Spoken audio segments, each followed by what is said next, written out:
Olá, eu sou a doutora Michele, odontopediatra, e hoje eu vim falar sobre o bruxismo em crianças de 0 a 3 anos.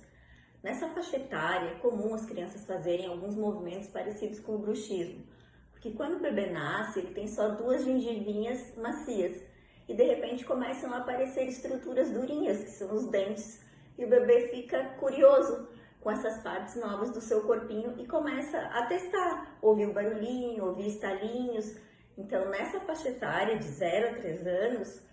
isso é bem comum e geralmente cessa por volta dos 3 aninhos, quando nasce o último dente de leite.